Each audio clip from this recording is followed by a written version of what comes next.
Facebook, YouTube, Twitter, Facebook, Princess, SoundCloud, SoundClick. It's your boy Tone 202, and the flies are out.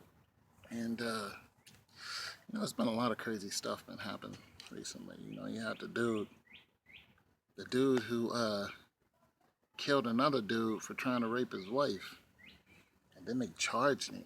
And then I think they released him because of okay. I mean, let's look at this. Let's look at this. There's a black man who killed another black man. Because dude assaulted his wife, and his wife was like, there he goes, and there's video of it, yada, yada, yada. And dude took a crowbar to him. But they charged him because they said he was fleeing. The dude damage was already done, he's fleeing. Now, when you look at the law, even if somebody comes into your house, like there was a situation where a person broke into somebody else's house and they were leaving the house, and the person, I think they stabbed him, and the dude who was the robber turned around and won the case because he was leaving. And if they're leaving, you're not allowed to do anything to them, which is just ludicrous. Because if I was married and somebody put their hands on my wife, I don't care if it's a month later. When I see you, I'm coming for you. That's all there's to it. But nonetheless, the law is really, really funny, because the law is skewed, depends on who does it. That's just the truth. The law was not really made for everyone, and we all know this.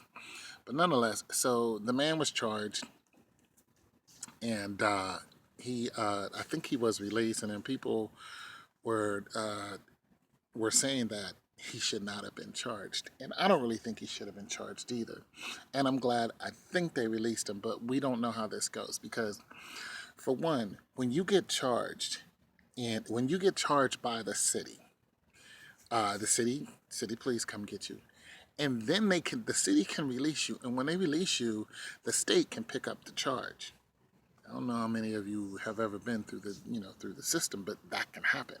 You can go home, and next thing you know, the cops will come to your door and pick you up. There won't be no negotiating or anything. They'll just come and be like, you're leaving with us, and they'll put you right back in state prison. Now, if they put you in state prison, this is usually the protocol. You probably won't have a quick hearing, but you'll go before the judge probably within a week. It depends on if the judge is even in town or not, because if he's not, you just have to wait there. There's been people who've waited in state prison, for a long time before they were seen. In federal prisons, even worse. In actual federal prison, they don't have to come and pretty much, and they can wait for 6-7 years. Federal prison lets you sit there in state prison before you actually get a trial and then go to a federal prison. And federal prison, you get a lot more freedom than you go for state prison, because state prison is pretty much 90% lockdown. They used to let people out to get their little exercise, but they don't really do that no more. It's you in there. There's no weight room and none of that. You in there with 30 other people. It depends on what size your tank is. So, but nonetheless, so the state can pick up your charge, and if the state picks up your charge, you can just be sitting there for a minute before you actually have your hearing, if you decided to go to trial. So I don't think this guy is out of the clear yet. I think whatever is going on, I think they're still deciding what they're going to do. But the power of social media is really what this is all about. Because once that story went viral, and the video went viral, the power of the people chiming in on a case can influence the case.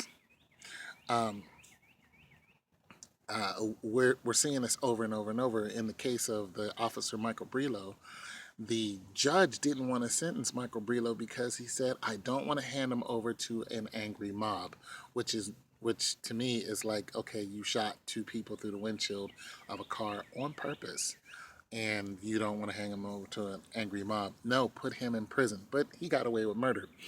So nonetheless, just making that statement just shows how, even how the power of the people can influence even a judge in his way of thinking. Now that judge was completely wrong. That guy should have went to jail forever.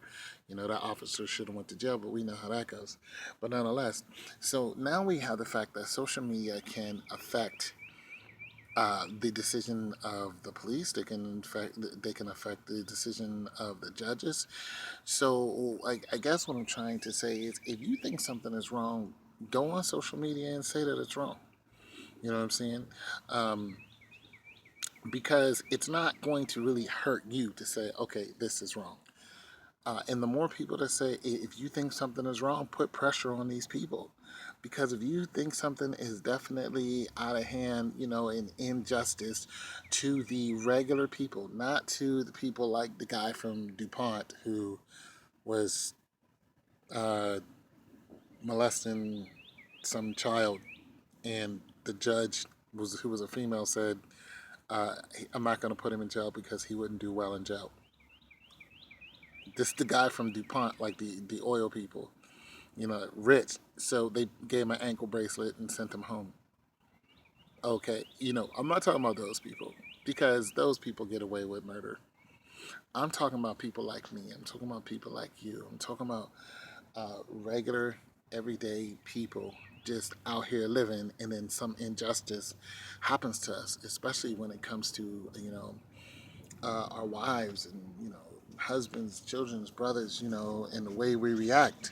Like, if you think that somebody is all out wrong, you know, or even the police are all out wrong, get on social media and put pressure on them. Like, there was a lot of pressure on the Sandra Bland people, so they had to start coming out with these videos and what happened. But they never showed the whole video what happened to Sandra Bland. Well, we know that they hung Sandra Bland, but nonetheless there was a tremendous amount of pressure that was on the police to speak up and say what happened. Nonetheless, once they took it to court, the judge said, he said, even before they took it to court, the judge said nobody is going to be indicted. And that was pretty much the end of it, or so they think. But nonetheless, the killer goes home to his wife, and they're like, "Yeah, we hung Sandra Bland." But the thing about it is, stuff like that, it regurgitates. It comes out. It comes back out. When it comes back out, there's different repercussions. So, there's still some justice that could be done there, and those people who did that can be found out. But nonetheless, yeah, social media is the way to go if you don't want to get too involved. And one reason why I'm saying that is because there was a situation where there was a guy who spoke out against President Bush at a gym. He was like 60 years old, and he was at a gym, and he said he didn't like President Bush. Well, somebody called the feds, and the feds came and picked him up. You know what I'm saying? Somebody heard what he said, called the feds, this dude got picked up. Just like that. So that's what I'm saying. It's social. It's not like you can. I mean, you can be anonymous to a point, but they can find out who you are. But I'm not asking you to do something illegal. I'm just asking you to speak up for injustices. And I'm hoping that this guy doesn't go back to state prison, and I don't think he'll be federally charged. But then again, he could be. He could be charged with second degree, murder, aggravated assault. I mean, he's not going to be charged with murder one. He's not going to be charged with premeditated murder because, he didn't premeditate. But he can be charged with second degree. And then whoever's in his family, even if he beats a second degree murder case, a federal murder case, he can still turn around and be charged just like OJ was charged. He can turn around and be charged by the family. And the family can charge him for unlawful death. I think that's what it is.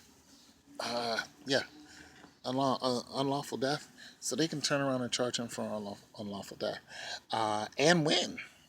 And win. I mean, he might not get jail time, but they could sue him. So that's usually where where they go to. It's not so much we're going to put you in prison.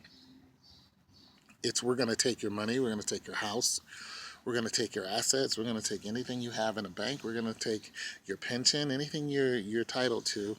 they're going to try to get a hold of, and then you're going to be in debt to those people, just like O.J. Simpson was indebted to the Goldman family, because he won in federal court, but he lost in a civil court. He lost a civil suit. I believe. Don't quote me. I believe he lost a civil suit, and so he had to pay the Goldmans. So I'm just saying, get on social media and speak your piece. You know what I'm saying? I'm not asking you to do nothing illegal. I'm just asking you to, speak out against these people, speak out against this corrupt government, because the government is corrupt as hell. We are living in a police state. We are no longer free. We're not free, but we are the power of the people. And that's all that matters. I mean, they have their guns. We have our numbers, and we can speak out against what we think is an injustice. And although there were 1,200 murders by the police officers last year, those like some of those situations are not in court anymore. But we didn't forget. We didn't forget all those people who were hung and killed and shot just because you said they had a gun, which we never saw. We're not forgetting those people. We know what's going on. Social media has made us well aware of the criminal activity of of the police, of crooked politicians, of people who are so-called calling the shots. We see what they're doing, and we the people are strong. And that's all I'm asking you to do is be strong. It's your boy Tom.